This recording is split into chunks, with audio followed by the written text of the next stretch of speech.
अपना दल कमेरावादी की नेता और समाजवादी पार्टी से विधायक पल्लवी पटेल जी हमारे साथ मौजूद हैं बातचीत के लिए। कई अहम मुद्दे हैं जिस पर चर्चा करना बेहद ज़रूरी हो जाता है।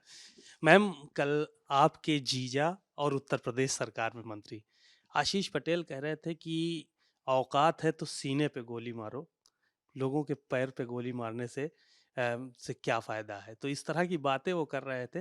आप जो मुद्दा उठा रही हैं भ्रष्टाचार का, उसके बाद इस तरह के बयानात उनके आने शुरू हो गए हैं। क्या वजह है इस तरह के बयान?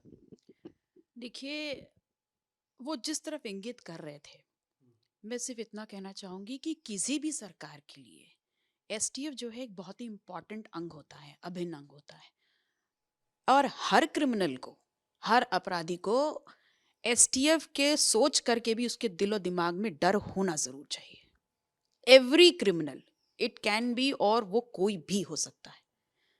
और रही बात जिस प्रकार की चीजें वो उठा रहे हैं, ये तमाम जो बातें वो अनर्गल अल्ल कर रहे हैं ना, इसका कोई तुक नहीं है, निराधार और बकवास बातें हैं। अगर सच्चाई है और तथ्य के साथ कोई बात इतनी कि भारतीय जनता पार्टी की जो मौजूदा सरकार है, उसके प्राविधिक शिक्षा विभाग में 3,000 क्वालिफाइड टीचर्स के अवसरों की सौदेबाजी हुई है, और सरकारी पैसा जो हमारी मेहनत की कमाई का टैक्स है, उसकी लूट हो रही है, उसकी चोरी हो रही है। तो भ्रष्टाचार पे जो भ्रष्टाचारी हैं, उनके लिए एसआईटी गठित करके सख्त कार्रवाई हो, और जो आपने एक नियम विरुद्ध तरीके से लिस्ट डिक्लेयर करी है, उसको नल एंड वॉइड घोषित करिए। सिर्फ यही सत्य है। एक सवाल ये था, आपने कहा कि एसटीएफ का नाम सुन के लोग जो क्रिमिनल्स हैं उनके दिल और दिमाग में दहशत होनी चाहिए। तो ये दहशत है? क्या क्रिमिनल आप मान के चलती हैं आशीष पटेल को? सी, मैं नहीं हूं, कोई भी ऐसे किसी पद पे नहीं हूं कि मैं किसी को क्रिमिनल बोलूं या किसी को हरी झंडी दे दूं कि वो पाक साफ है। I am not here to give certificate to anybody. लेकिन हाँ, एसटीएफ टारगेट ही हमेशा सिर्फ क्रिमिनल्स को करता है। मैं इतना कहना चाहती हूँ, जो उनका रोल है।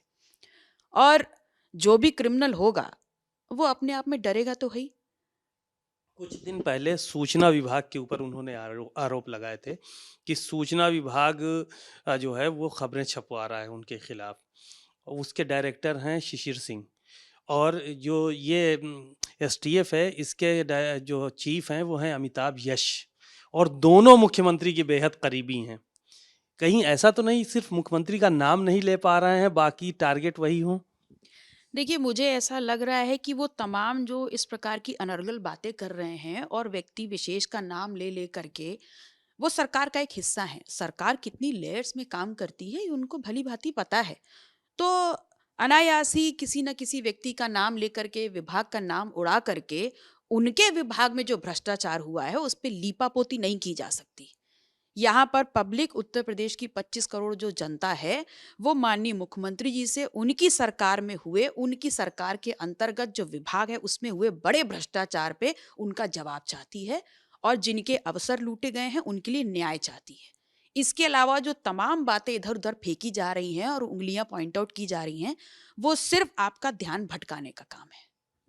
वो कल एक बात और कह रहे थे, बिना नाम लिए आपका, लेकिन इशारा तो यही था कि वो कहाँ से ऑपरेट हो रही हैं, कहाँ की कठपुतली हैं, ये हम लोग सब अच्छे से जानते हैं। तो आप कहीं से ऑपरेट हो रही हैं क्या? चलिए, कम से कम इतना तो पता है। लेकिन मैं एक बात जरूर कहूंगी, मैं कहाँ से ऑपरेट हो रही है छोड़ दीजिए, लेकिन वो नोएडा में जो स्क्रिप्ट राइटर बैठे हैं ना, जो स्क्रिप्ट पूरी बना रहे हैं इस तमाम घटनाक्रम की, मुझे उनकी बुद्धि पे दया आ रही है कि वो कैसे घोड़ों की रेस में गधे और खच्चरों को दौड़ा रहे हैं। कौन है खच्चर, किनको कह रही हैं? देखिए, मैंने जिस तरफ इशारा किया वो आप भी समझ रहे हैं, और घोड़ा कौन है और खच्चर कौन है आपको बहुत अच्छे से पता है। तो खच्चर घोड़ों की रेस में दौड़ रहे हैं और गधे दौड़ रहे हैं। देखिए, दौड़ने के काबिल नहीं होते। हम्म। स्क्रिप्ट मास्टर धोखा खा रहे हैं, और वो खच्चरों को उस रेस में दौड़ा दे रहे हैं। कामयाबी नहीं मिलेगी उनको, कहने का मतलब ये है, आपको रेस नहीं जीती जा सकती है ऐसे लोगों के भरोसे। मैं ये कह सकती हूँ कि जो न्याय 25 करोड़ जो जनता है उत्तर प्रदेश की, उसके साथ होना चाहिए, वो न्याय जरूर होगा। वो न्याय की उम्मीद में हम बैठे हैं, क्योंकि मैंडेट जिनके नाम पर दोबारा मिला है, वो मैंडेट 25 करोड़ जनता ने उनको दिया है। तो उनकी जवाबदेही है कि सामने आएं और जिनके अवसर लूटे गए हैं उनके बारे में बात करें। उन्होंने तो इस्तीफे तक की पेशकश कर दी कि हम इतने पाक साफ हैं, हमारे नेता मोदी जी हैं। कई बार उन्होंने नाम लिया कि हम उनके नेतृत्व में, तो ऐसा तो नहीं कि यहाँ पे उनकी बात नहीं बन पा रही है, दाल नहीं गल गल पा रही है यूपी में? चलिए, ये तो बहुत अच्छी बात हो गई कि उन्होंने कहा उनका कोई तो नेता है। और अगर नरेंद्र मोदी जी उनके नेता हैं, तो नरेंद्र मोदी जी तो स्वयं ही कहते हैं कि भ्रष्टाचार के खिलाफ जीरो टॉलरेंस हमारी नीति है। तो जिस भ्रष्टाचार को मैंने उजागर किया है, वो तो उनकी ही जीरो टॉलरेंस की नीति पर काला धब्बा है। तो माननीय मोदी जी ही जांच की घोषणा कर दें और ये भी सुनिश्चित कर दें कि जब जांच चल रही हो तो वो जो मंत्री हैं उनको बर्खास्त कर दें, ताकि किसी भी कोण से, किसी भी एंगल से वो उस चल रही जो एक जांच है उसको कहीं से भी डिस्टर्ब ना कर पाए, कोई असर ना डाल पाए उस पे। मैं तो उनसे भी गुहार लगाऊंगी अगर वही उनके नेता हैं तो। यहाँ पे जो आरोप आपके ऊपर लगाए जा रहे हैं कि आप जो है उत्तर प्रदेश सरकार की तरफ से गवर्न हो रही हैं, और लेकिन आपको बोलने भी नहीं दिया गया सदन में। अगर ऐसी कोई बात होती तो वहाँ पे बोलने भी दिया जाता शायद। तो ये आरोप कहाँ तक सही हैं और ये आरोप किस वजह से लगाए जा रहे हैं आप?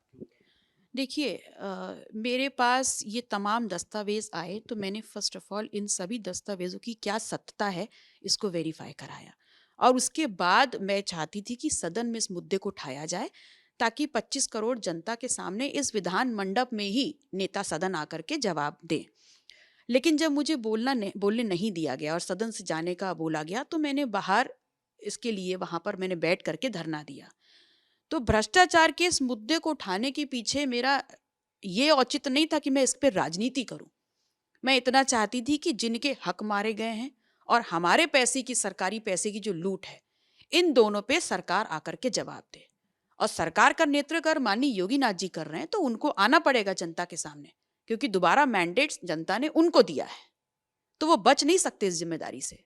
समाजवादी पार्टी से आप विधायक हैं, लेकिन अंदर खाने और आशीष पटेल, अनुप्रिया पटेल इस बात को भी कहीं ना कहीं कह रहे हैं कि वो भाजपा में आना चाहती हैं, भाजपा के साथ गठबंधन करना चाहती हैं। तो इसमें सच्चाई है क्या कुछ? देखिए, भारतीय जनता पार्टी की जो सोच है, जो चाल चरित चेहरा है, उससे पल्लवी पटेल कभी साझा नहीं हो सकती।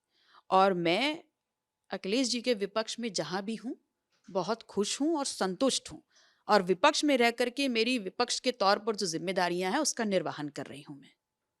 आगे क्या प्लानिंग है आपकी? क्योंकि अभी देखा गया कि समाजवादी पार्टी के विधायक भी आपके साथ नहीं खड़े रहे, तो ऐसे आप कब तक खड़ी रहेंगी सपा के साथ? देखिए, हमारा जो गठबंधन समाजवादी पार्टी के साथ हुआ था, आपको भी पता है सीमा भाई, 2022 में हम जातिवार जनगणना का एक मुद्दा था और मुद्दों के आधार पर सहमति थी हमारी, और फिर हम साथ आए। हम हर मुद्दे पर और उनके साथ हैं, और विपक्ष में अखिलेश जी के अलावा और है कौन? तो विपक्ष के जितने भी मुद्दे हैं उनमें हम हर मुद्दे में उनके साथ हैं। तो जब तक ये मुद्दों की सहमति है लगातार साथ बना रहेगा। चलिए, शुक्रिया। तो पल्लवी पटेल ने तमाम सवालों के जवाब दिए और साफ तौर पर निशाना भी साधा कि हमारा मकसद सिर्फ एक है कि जो हमारे लोगों के, हमारी हक अधिकार जो लूटे गए हैं और पैसा लेकर जिनको फुलफिल किया गया है, उनकी जांच जो है होनी चाहिए और उसको निरस्त करना चाहिए, और जो सही लोग हैं उनको भर्ती किया जाना चाहिए, उनको प्रमोशन दिया जाना चाहिए। कैमरामैन सौरभ के साथ सीमाब नकवी, भारत समाचार, लखनऊ।